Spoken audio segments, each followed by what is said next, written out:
वालेकुम गाइस, उम्मीद है कि आप सब ठीक होंगे और अल्हम्दुलिल्लाह मैं भी बिल्कुल ठीक हूँ। तो सबसे पहले आप सबको जुमा बहुत बहुत मुबारक। और आज मैं जुमे के दिन ये दोनों मैंने आउटफिट निकाले हैं। बहुत देर से खड़े खड़े ये सोच रही हूँ कि मैं कौन सा सूट पहनूँ, ये पीला वाला पहनूँ या फिर वो मसूरी कलर का सूट पहनूँ, मुझे समझ में नहीं आ रहा। अच्छा, एक बार को फिर मैं ये सोच रही थी कि ये वाला सूट पहन लेते हैं, लेकिन इसके साथ का दुपट्टा कहीं मुझसे गुम हो गया है, मुझे नज़र ही नहीं आ रहा कहाँ रख कर मैं भूल गई हूँ। मैंने अभी अलमारी में भी चेक किया, नहीं है, तो इसी वजह से मैं इस सूट को तो नहीं पहनूंगी। फिर मेरी नज़र जाती है पीले वाले सूट पर। अब उसको भी इसलिए नहीं पहनना चाह रही कि पीला कलर है, इसीलिए नहीं, क्योंकि ना पूरा पीला कलर ना बहुत थोड़ा ऑकवर्ड सा लगता है, इसीलिए। बट सोच रही हूँ कि चलो पीली फ़्रॉक डाल लेते हैं, अच्छी लगी, काफ़ी टाइम से मैंने पहनी भी नहीं है। और ये पीली फ़्रॉक जो आप देख रहे हैं, ये मैंने अपनी ताई की लड़की की शादी में बनवाई थी, हल्दी के लिए ख़ास तौर से। तो ऐसे कपड़े ना रखे रह जाते हैं, फिर पहन नहीं पाते क्योंकि कलर का सारा मसला पड़ जाता है, इसलिए। बट मैं सोचूं कि आज यही पहन लेती हूँ। फेस देख सकते हैं आप, कितना ज़्यादा ख़राब हो रहा है फेस, देखो। तो ड्राइनेस इतनी ज़्यादा होगी, पानी ज़्यादा पीते नहीं है रमज़ान में, पहले से ही इतना पेट बढ़ जाता है क्योंकि अफ्तारी वगैरह कर लेते हैं। और फिर अफ्तारी के टाइम में आप देखा होगा, इस टाइम आपको फेस दिखाऊँ अपना नज़दीक से, बहुत फेस ख़राब हो रहा है मेरा बहुत। और मैं कुछ ध्यान भी नहीं दे रही हूँ फेस पे, क्योंकि अभी रमज़ान चल रहे हैं तो रमज़ान में टाइम भी नहीं मिल रहा। और दूसरा ये है कि शाम में सिर्फ थोड़ा बहुत पानी पीना होता है, दिन में रोज़ा होता है, तो पानी की कमी भी मुझे लग रही है, जिस वजह से मेरे फेस पे थोड़ा सा ड्राइनेस बहुत ज़्यादा आ रही है, आप देख रहे होंगे। और बहुत ही ज़्यादा हालत ख़राब हो रही है, लिप पर भी ड्राइनेस बहुत ज़्यादा आ रही है। तो रमज़ान में ऐसे हो रहा है, रमज़ान में फेस भी बहुत ज़्यादा ख़राब हो रहा है मेरा। और रात में सोचती हूँ कि कुछ क्रीम वगैरह लगा लूँ, तो आलस इतना आ जाता है, और दिन में फिर रमज़ान होता है तो क्रीम वगैरह कुछ लगा नहीं सकते। खैर चलो, आज जुमा है सबको, आज आप सबको जुमा बहुत बहुत मुबारक। तो आज हस्बैंड की छुट्टी है, आज वो लीव पर हैं, तो आज मज़े मज़े के खाने बनाएंगे। और आज मुझे बहुत अच्छा लग रहा है, उनके साथ इफ्तार करूँगी। कल वो नहीं थे क्योंकि कल छुट्टी भी नहीं थी, और कल वो ऑफ़िस में थे, कल का ऑफ़िस था, तो वो हमारे साथ नहीं थे। और कल हमने बहुत अकेलापन महसूस कर रही थी मैं। कल मैंने और मेरी बहन ने इफ्तार किया था, अकेले इफ्तार किया, मुझे बिल्कुल भी अच्छा नहीं लग रहा था। घर के मर्द नहीं होना तो घर बहुत ज़्यादा खाली लगता है। लेकिन आज अल्लाह का शुक्र है, आज है जुमा, और आज के दिन हमें छुट्टी मिल गई थी, तो इसीलिए सोचा कि चलो आज का इफ्तार साथ में करेंगे। तो सबसे पहले मैं सफाई करूँगी घर की। तो गाइज़, वैसे तो मैंने फजर में ही सफाई कर दी थी, सहरी के वक्त मैंने घर की सफाई कर दी थी, बर्तन वगैरह भी वॉश कर दिए थे, लेकिन फिर भी मुझे थोड़ा बहुत गंदा लग रहा है, तो पहले मैं सफाई करूँगी।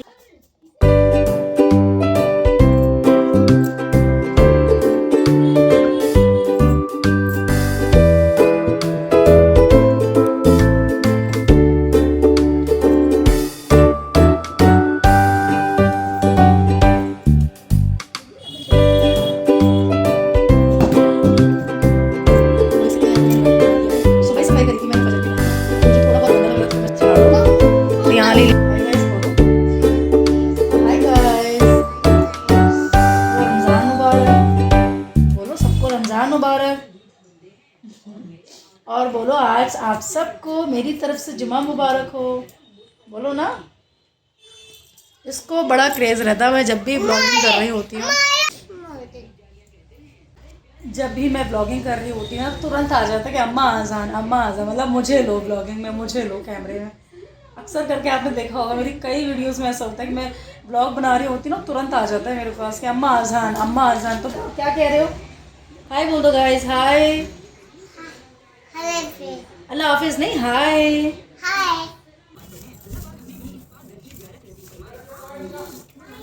ये तो मैंने ना ये हल्की सी इनर आप देख रहे होंगे, तो ये निकाल रखी है। सुबह के टाइम में ना मुझे ठंड लगती है। देखो, अभी किचन बिल्कुल साफ़ सुथरा पड़ा है, बर्तन रात को ही वॉश कर दिए थे। अब मैं सहरी में उठती हूँ ना, तो सहरी में मैं बर्तन वॉश करके रख देती हूँ, या फिर मेरी बहन वॉश करके रख देती है। अभी फ़िलहाल 2-3 दिन से उसकी तबीयत ठीक नहीं रह रही थी, उसको बुखार वगैरह आ गया था, इसीलिए वो उठ नहीं पा रही थी, तो मैंने बर्तन वगैरह वॉश कर दिया। और देखो, बाहर का मौसम आप देख सकते हो, बहुत अच्छा मौसम हो रहा है। पिछले कई दिनों से ऐसा हो रहा है कि रमज़ान पता नहीं चल रहा है, मौसम में बहुत नमी है। आप दिखाओ, ओ वाह, अच्छे लग रहे हो।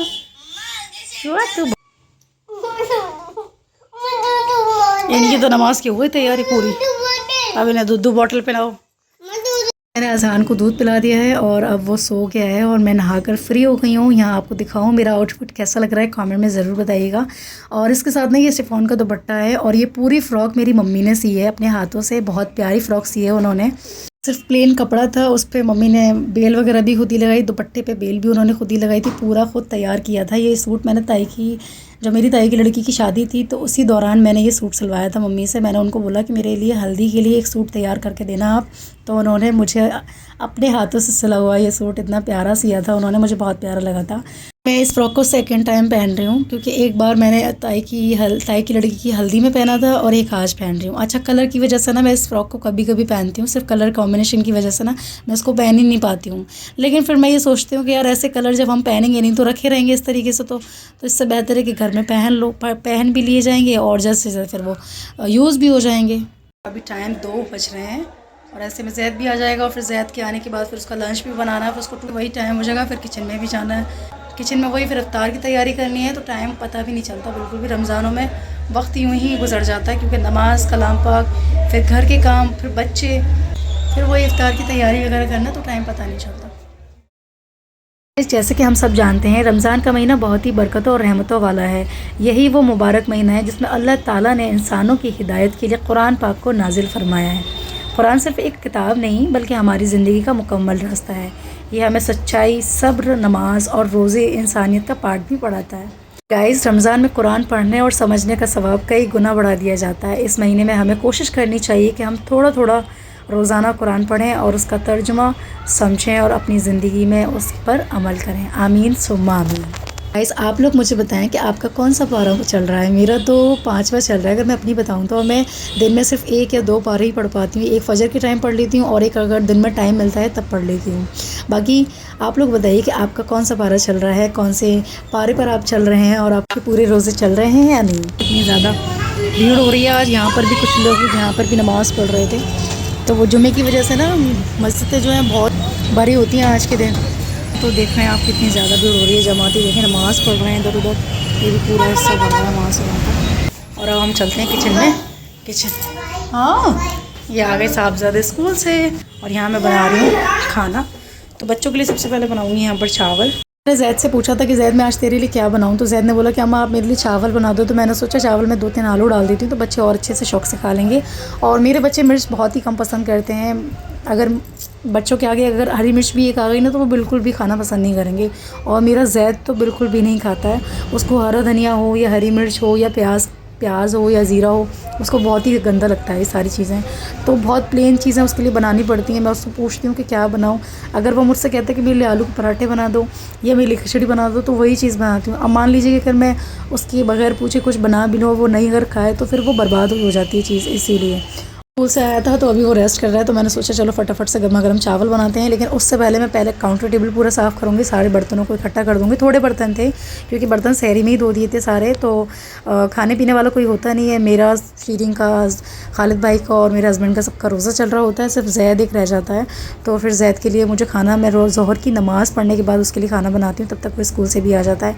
फ़िलहाल अभी उसके एग्ज़ाम चल रहे हैं ना तो वो जल्दी आ जाता है स्कूल से, 12 साढ़े 12 बजे तक आ जाता है, इसीलिए मैं पहले से उसके लिए बना कर रख देती हूँ। मैं उससे पूछ लेती हूँ। अच्छा, काउंटर टेबल पूरा साफ़ हो गया, अब सुकून से हम काम कर सकते हैं। अच्छा, गर्मा गर्म चावल और ये अज़हान की प्लेट है और ये जैद की प्लेट है। अच्छा, ये लोग ना बच्चे मेरे जो हैं फीके चावल, फीकी बग़ैर मिर्चों की चीज़ें खा लेते हैं मोस्टली।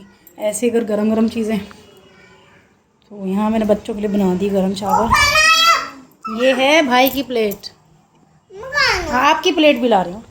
ये अज़हान की प्लेट है, फीके चावल बनाए मैंने। इन लोगों के लिए मिर्च की चीज़ें बिल्कुल भी पसंद नहीं करता, मिर्च किसी में भी पसंद नहीं आता। लो, ये आपकी है, ठीक है। आगे हो थोड़ा सा, थोड़ा आगे। खा लो, दोनों भाई खा लो, ठीक है, खाना खा लो।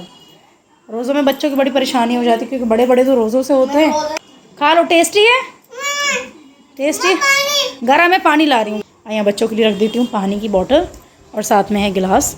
अब आराम से सुकून से खा लेंगे बच्चे खाना। खा लो बेटा खाना। चलो अब किचन में चलते हैं, फटाफट काम करते हैं, काम बहुत ज़्यादा है।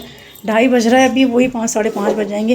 आज मैं बनाऊंगी ये चने की चाट बनाऊंगी। इनको मैंने सहरी में भिगो कर रख दिया था, मैं सहरी में उठी थी तो मैंने ये चने उस वक्त ही भिगो दिए। मुझे लग रहा है आज ज़्यादा चने बिक गए हैं, हर बार में कम पड़ जाते हैं क्योंकि मैं आजकल ना क्वान्टिटी कम रख रही हूँ सब सामान की, सब चीज़ों की, इसलिए कि चीज़ ख़राब ना हो। रमज़ानों में ना बहुत सारी चीज़ें बच जाती हैं क्योंकि रोज़े वोरे होते हैं तो इतना कुछ खाया नहीं जाता इसलिए। बाकी कोई नहीं, अगर उबल जाएंगे, अगर उबालूँगी तो बाकी के बगैर ठीक है उठा के रख दूँगी बच्चों के लिए और बाकी के मसाले बना लूँगी। तो चनों को मैंने उबालने के लिए रख दिया है, यहाँ पे बॉईल करने रख दिया है और चने की चाट की तैयारी करते हैं। तो यहाँ पे मैं प्याज काट रही हूँ। सबसे पहले प्याज चॉप करूँगी। चने आ रही हूँ अभी आलू के पकौड़े, और आलू को ना मैं इस तरीके से छील लिया था। और पहले हम बनाएंगे आलू के पकौड़े। कल हमने बनाए थे गोल वाले, आज मैं इस तरीके से बनाऊँगी। थोड़ी सी मैंने आलू को शेप दे दिए, तो इस तरीके से मैंने सारे आलू को कट कर लिया है लंबा लंबा। तो आलू इसमें से मिक्स कर देते हैं क्योंकि बच्चे जो है ना वो फिर प्याज अगर डल गई तो फिर वो खाएंगे नहीं, इसलिए थोड़े से आलू इसमें रख देते हैं। बाकी के आलू के पकौड़े बनाएंगे और ये प्याज और आलू को मिक्स करके बनाएंगे हम। तो इनको कर देते हैं पहले साइड। अब यहाँ पर सामान डाल देते हैं। तो सामान के लिए सबसे पहले मैं यहाँ पर डालूँगी बेसन ऐड करूँगी। 3 चम्मच के करीब मैंने बेसन लिया है, आधी चम्मच के करीब मैंने नमक डाला है और 1 चम्मच और थोड़ी सी मैंने डाली इसमें धनिया पत्ती। ठीक है, इसमें पानी नहीं डालना हमें ज़्यादा, पहले हम इस तरीके से करेंगे।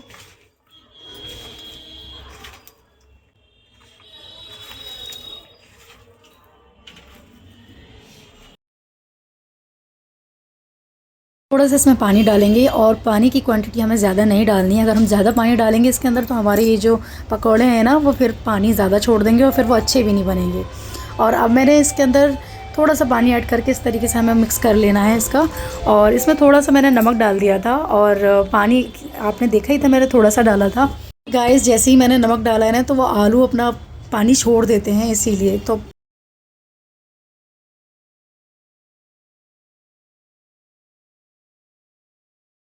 चना बनाने के लिए सबसे पहले मैंने यहाँ पे इस मसाले को रेडी कर लिया है। मसाले में लाल मिर्च, हल्दी, नमक, काला नमक और ये है भेलपुरी का मसाला और ये है चाट मसाला। इसका हम अच्छे से मिक्स कर लेंगे इस पेस्ट को इस तरीके से।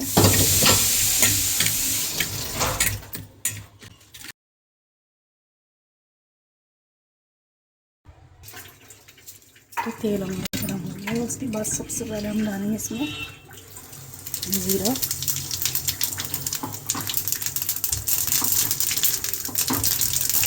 ज़ीरा डालने के बाद थोड़ा सा इसमें डालेंगे हम लहसुन अदरक का पेस्ट।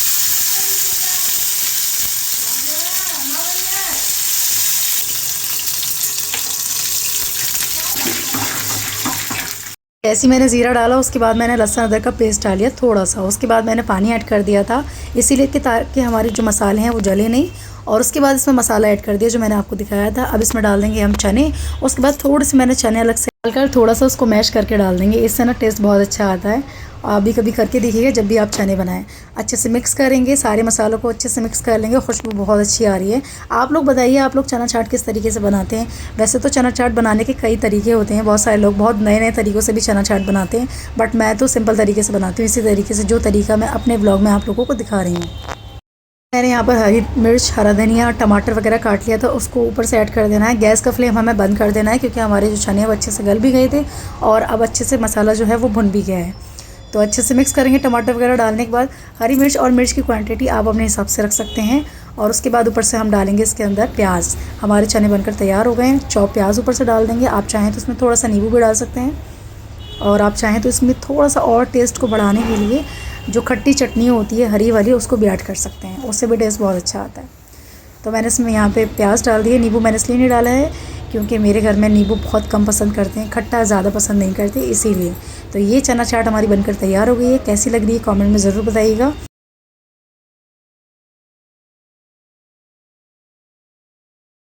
जब मैं किचन में एंटर हुई थी, बर्तन वगैरह वॉश जब कर रहे थे, उसके बाद मैंने आटा पहले ही भून कर लगा दिया था। तो अब मैं डाल रही हूँ रोटी और रोटी से पहले फ्री हो जाती हूँ। एक गैस पर चीरिन बना रही है दाल गोश्त, तो दाल गोश्त के लिए उसने गोश्त चढ़ा दिया है और स्टू उसने पहले ही बना लिया है।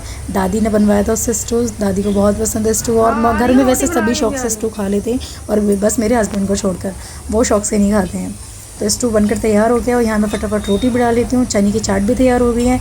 अब पकौड़ियाँ वगैरह हैं तो उनको हम बनाएंगे लास्ट में।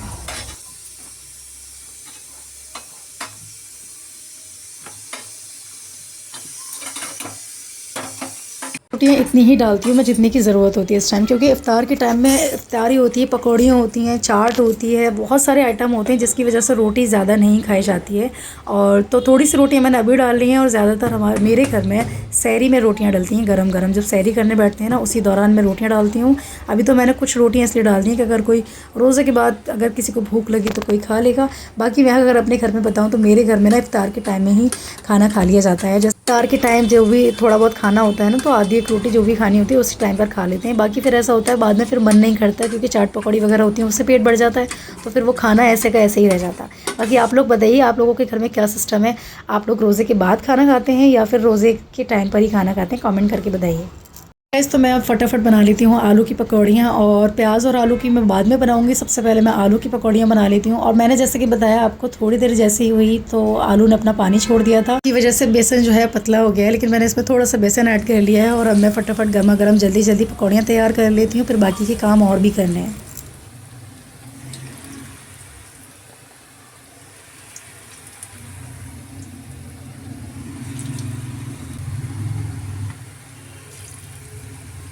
ये वाले प्याज बन रहे हैं गर्मा गर्म, और यहाँ पे मैंने प्याज के इस तरीके से पकौड़े कर लिए हैं। खा लिया? हाँ। बनाना दे दो, मिट्टी खा लिया, बनाना दे दो। बनाना दे दो? हाँ। मिट्टी खा लिया, बनाना खाओगे? हाँ, बनाना में दे लगो दे दो। मीठी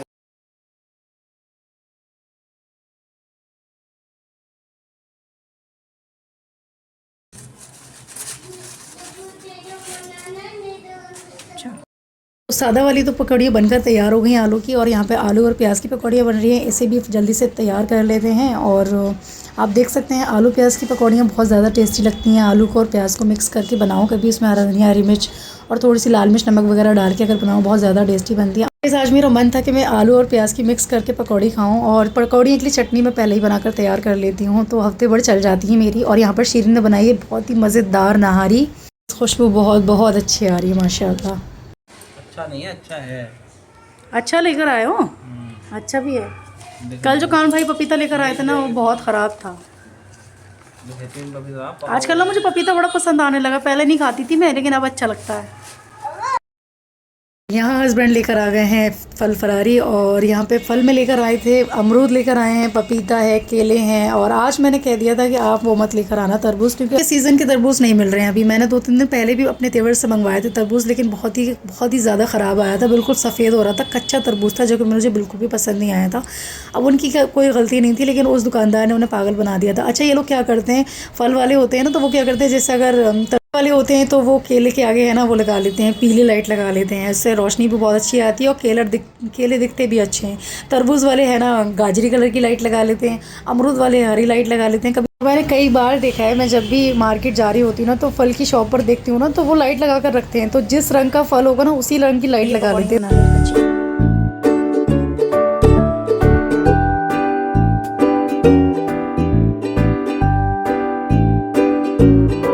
गाइस माशाल्लाह हमारा सारा काम हो गया है, सिर्फ इसमें दाल गोश्त के लिए दाल तैयार हो गई है, सिर्फ गोश्त अभी गल रहा है, टाइम लगेगा। अब रोज़े का टाइम होने वाला है तो मैं शीरीन को बोल रही हूँ कि इस सब्ज़ी को तुम रोज़े के बाद बना लेना, अभी वैसे भी कोई नहीं खाएगा, इतने सारे आइटम है, पेट पहले से ही भर जाना है, क्योंकि और स्टू भी है तो तुम इतना ज़्यादा अगर दाल गोश्त अभी नहीं तैयार हो रहा तो तुम रोज़े के बाद बना लेना। अल्हम्दुलिल्लाह आज का रोज़ा मुकम्मल हुआ, मैंने रोज़ा खोला, नमाज़ पढ़ ली, और अब मैं अपने लिए और शौहर के लिए बना कर लेकर आई हूँ चाय। रोज़े के बाद ना चाय की एक अलग ही तलब लगती है। लिए बनाई है स्ट्रॉन्ग चाय, जैसे कि वो हमेशा स्ट्रॉन्ग पीते हैं, और मैंने अपने लिए बनाई थी अदरक की चाय। अच्छा सहरी में मैं ज़्यादा चाय नहीं पीती, अगर आधी कप चाय मिल जाए तो ठीक है, अदरवाइज़ मुझे ज़्यादा ज़रूरत नहीं पड़ती सहरी में, क्योंकि आजकल मैं नोटिस कर रही हूँ चाय ना मेरा पेट भारी कर रही थी, इसीलिए मैं सहरी में स्किप कर रही थी। रोज़े के बाद यानी कि इफ्तार के बाद ही चाय बनाती हूँ। खैर आज के व्लॉग को मैं यहीं एंड करना चाहूँगी। आप लोग बताएं आप लोगों को आज का मेरा ये व्लॉग कैसा लगा, आप लोगों को मेरे इस व्लॉग में कौन सा पार्ट सबसे ज़्यादा पसंद आया, कमेंट करके ज़रूर बताएं। चैनल पर नए हैं तो चैनल को सब्सक्राइब करना बिल्कुल ना भूलें। मिलते हैं किसी अच्छे और नए व्लॉग के साथ, अपना ख्याल रखिए, बाय, अल्लाह हाफ़िज़।